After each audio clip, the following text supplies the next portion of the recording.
Le président de la République arrive à Bruxelles pour participer au sommet de l'OTAN.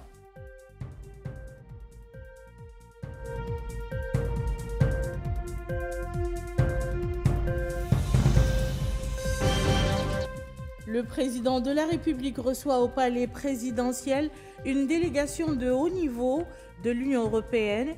Les discussions portent sur le renforcement du partenariat stratégique entre notre pays et l'Union européenne dans plusieurs domaines. Démarrage d'un atelier sur la normalisation des services publics numériques.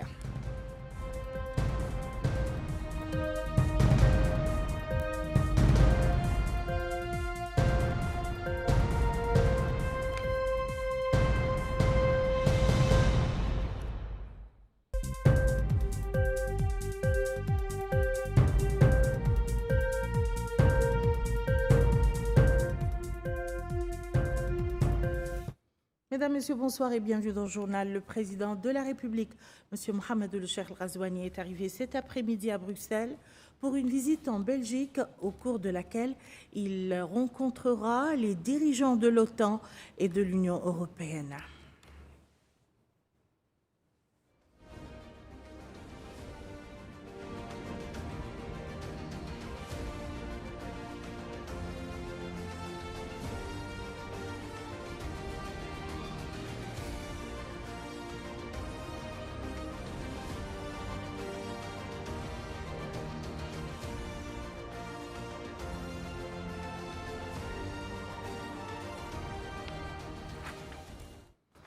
Le président de la République, M. Mohamed El Ghazouani, avait quitté Nouakchott ce matin en direction de Bruxelles pour participer au sommet de l'OTAN.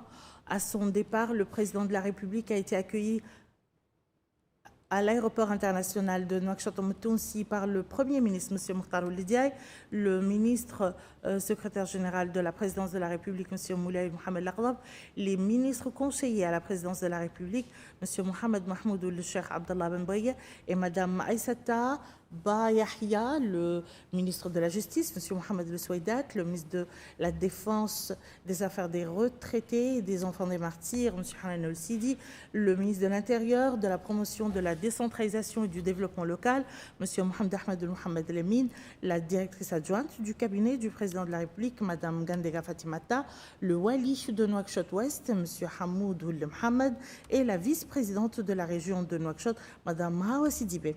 Au cours de ce voyage, le président de la République est accompagné d'une importante délégation comprenant le ministre chargé du cabinet du président de la République, M. Nani Louchrouqa, l'ambassadeur de Mauritanie à Bruxelles, M. Mohamed Mahmoud El Brahim Khalil, le général de division, Mohamed El Mokhtar Ould Cheikh Menni, commandant de l'état-major spécial du président de la République, le général de division Hamad El Bouaïda, chef d'état-major adjoint de l'état-major spécial des forces armées, le chargé de mission à la présidence de la République, M. Sidi Mohamed Ould Talib Amar, le conseiller à la présidence de la République, M. Mohamed Ould Diaga, le directeur général du protocole d'État, M.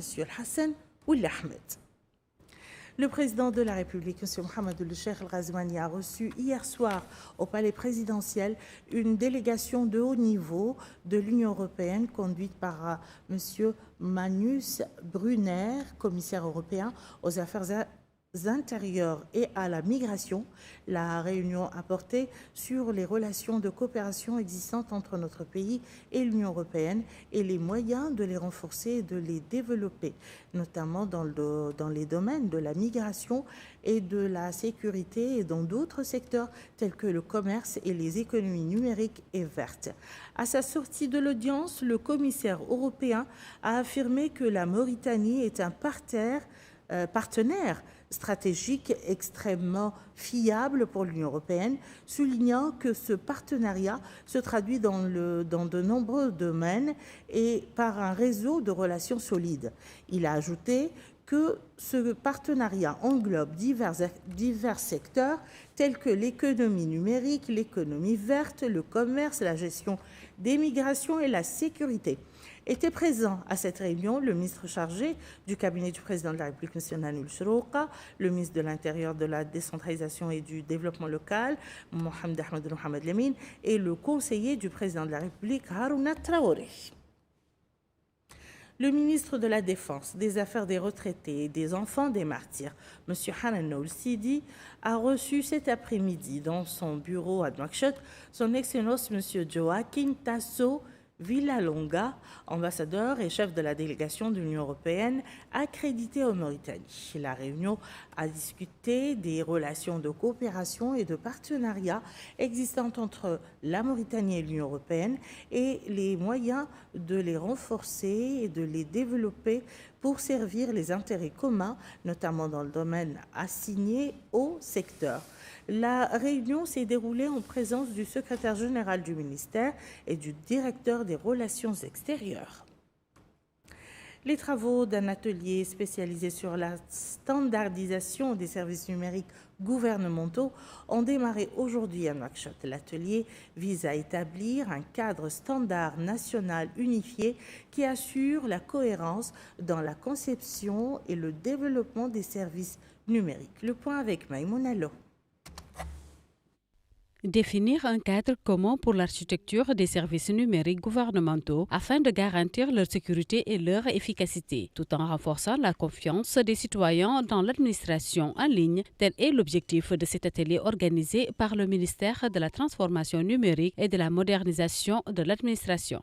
Dans son allocution, le ministre de tutelle, Ahmed Salem Ould-Bedde Etvaqa, a souligné que la normalisation des services numériques n'est plus une option, mais est devenue une nécessité technique et stratégique urgente, notant que la dispersion et la duplication des systèmes et des plateformes non seulement épuisent les ressources financières, mais effectuent également négativement l'efficacité des performances du gouvernement et la qualité des services fournis aux citoyens. Il a ajouté que cette tendance constitue une base fondamentale pour bâtir un système gouvernemental numérique intégré qui fournit des services cohérents et transparents et place le citoyen au cœur de ses priorités.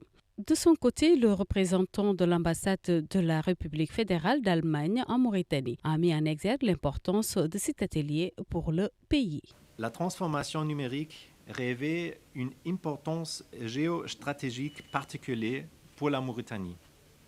Elle rapproche les services publics des citoyens, les rend plus accessibles malgré la distance et contribue à relever des défis structurels tout en créant des opportunités d'emploi. À bien des égards, la Mauritanie fait déjà figure de pionnière dans la région.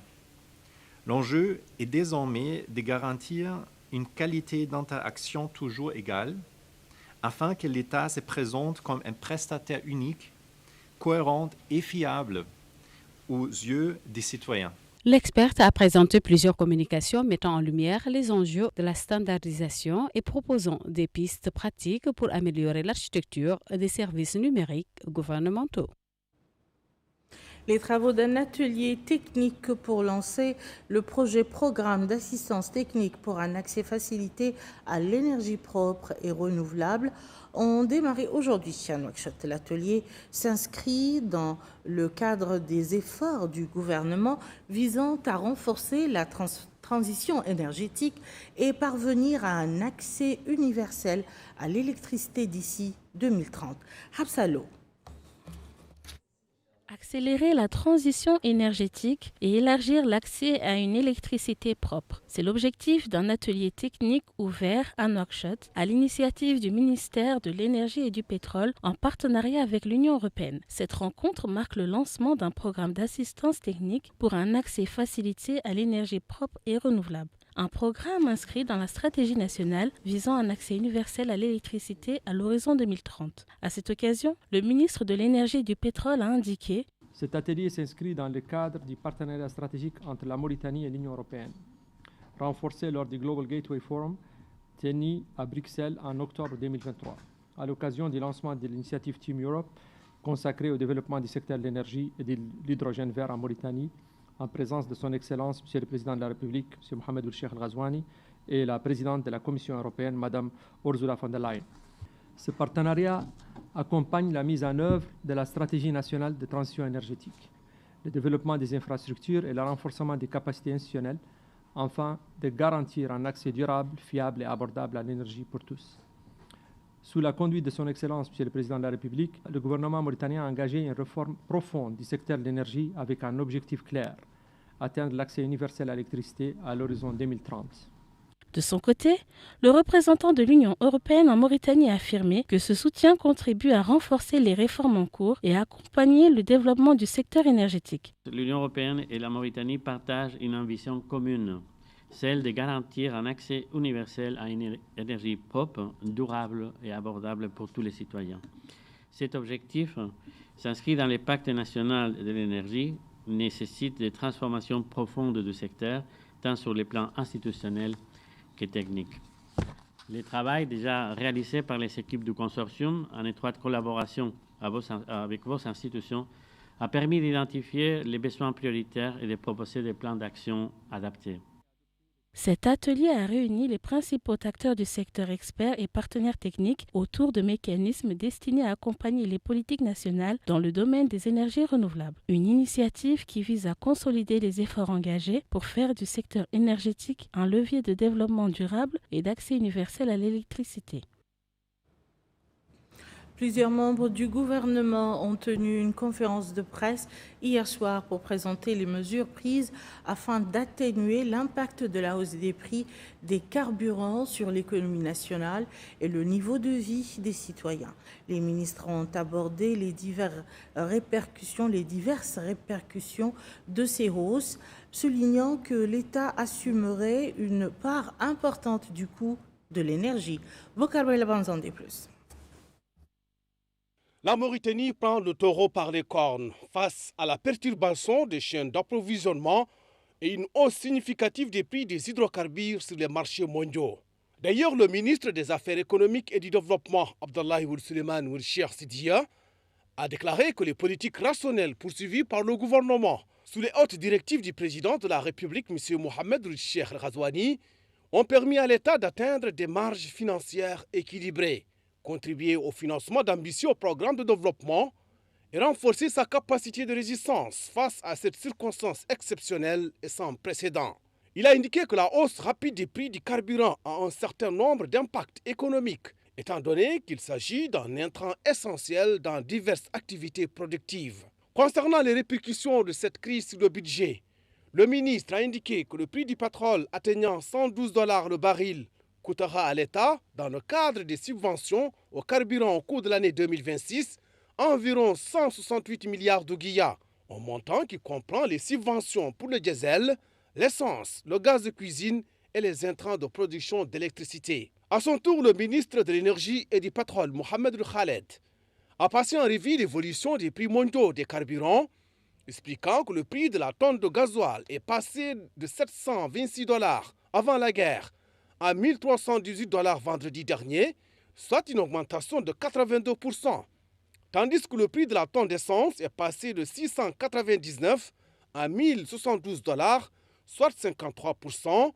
et le fuel de $390 à $655, soit 58%, tandis que le prix de la tonne de gaz de cuisson est passé à $787 à $1 388, soit 76%. Et il a rappelé que le prix d'achat d'un litre de gasoil vendredi dernier était de 745 ouguiyas, alors qu'il est vendu dans les stations à 512 ouguiyas, ce qui signifie que l'État supporte une différence de 233 ouguiyas par litre. Et il a expliqué que cela signifie que l'État supporte près de 3000 ouguiyas lorsque le citoyen achète du gasoil d'une valeur de 5000 ouguiyas. Concernant le gaz de cuisson, le ministre a expliqué que le prix d'une bouteille de 12 kg chez les vendeurs est de 3000 ouguiyas, tandis que l'État supporte une subvention allant jusqu'à 6230 ouguiyas par bouteille. Il a souligné que l'État a dépensé environ 17 milliards d'ouguiyas au cours des 3 derniers mois pour subventionner les carburants. Il a conclu en affirmant la disponibilité de produits pétroliers dans le pays et l'existence de stocks suffisants pour plusieurs mois. De son côté, le ministre de la Culture, des Arts, de la Communication et des Relations avec le Parlement, porte-parole du gouvernement, le Hussein El-Meddou, a déclaré que le gouvernement, sur instruction du président de la République, M. Mohamed Cheikh Al-Ghazouani, a adopté ces dernières semaines une approche proactive pour faire face aux répercussions de la crise géopolitique au Moyen-Orient, en prenant un ensemble de mesures visant à limiter leurs effets sur les chaînes d'approvisionnement et de distribution, ainsi qu'à contenir la hausse des prix des hydrocarbures. En réponse à une question sur les efforts de lutte contre la contrebande d'hydrocarbures, le ministre a indiqué que les rapports de sécurité ont enregistré la semaine dernière la saisie de 550 tonnes d'hydrocarbures destinés à être vendus hors du pays. Concernant l'incident tragique ayant coûté la vie à des citoyens mauritaniens sur le territoire malien, le ministre a précisé que l'événement s'est produit hors des frontières nationales, exprimant sa compassion pour les victimes et affirmant que le souci de la Mauritanie pour sa souveraineté territoriale s'appuie uniquement par sa préoccupation pour la sécurité et la dignité de ses citoyens où qu'ils se trouvent. Le président de l'Union nationale du patronat mauritanien a passé en revue lors d'une conférence de presse tenue ce soir au siège du patronat les mesures prises pour assurer l'approvisionnement des marchés nationaux compte tenu de la perturbation des chaînes d'approvisionnement et de la hausse significative des prix des carburants sur les marchés mondiaux. Bokar Bailaba toujours. Le secteur privé n'est pas en reste dans les efforts de l'État mauritanien pour juguler l'impact de la hausse des prix des hydrocarbures et sécuriser les approvisionnements en raison des tensions géopolitiques au Moyen-Orient. D'ailleurs, le président de l'Union nationale du patronat mauritanien, Mohamed Zine El Abidine Ould Cheikh Ahmed, a assuré que les réserves alimentaires du pays sont suffisantes pour une durée de 8 mois. Et il a également souligné que la chaîne d'approvisionnement du pays n'est pas liée à la crise au Moyen-Orient. Il a présenté des données concernant l'approvisionnement en nourriture de base dans le pays, les demandes de la population pour être sécurisées, attestant d'une coordination directe entre l'administration et les fournisseurs, ainsi que d'un suivi hebdomadaire des stocks. Et il a annoncé la disponibilité d'une quantité suffisante de carburant et 4 navires transportant du pétrole sont en route et l'existence de réserves en Espagne. Le président du patronat mauritanien a rassuré que les entrepôts dont la fin des travaux est prévue pour la fin de l'année permettront d'éliminer l'écart entre Nouakchott et Nouadhibou. Et à ce sujet, il est prévu un stockage de 180 000 tonnes à Nouakchott et une hausse de capacité à Nouadhibou jusqu'à 250 000 tonnes. Il a enfin répondu aux questions de la presse sur les modalités d'accompagnement de cette batterie de mesures prises par le patronat mauritanien et le niveau de partenariat entre le secteur public et le secteur privé. Fin du journal, je vous en rappelle les principales informations.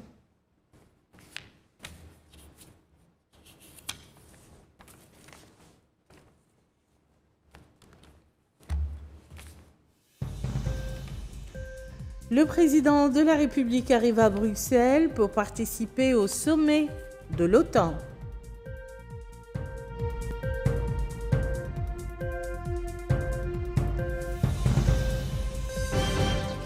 Le président de la République reçoit au palais présidentiel une délégation de haut niveau de l'Union européenne. Les discussions portent sur le renforcement du partenariat stratégique entre notre pays et l'Union européenne dans plusieurs domaines.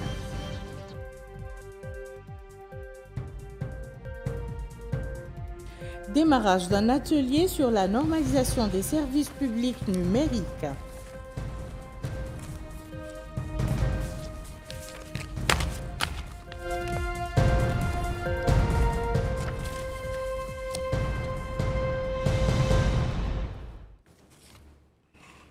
Ne ratez pas l'émission Focus juste après ce journal qui traite du secteur de la formation professionnelle.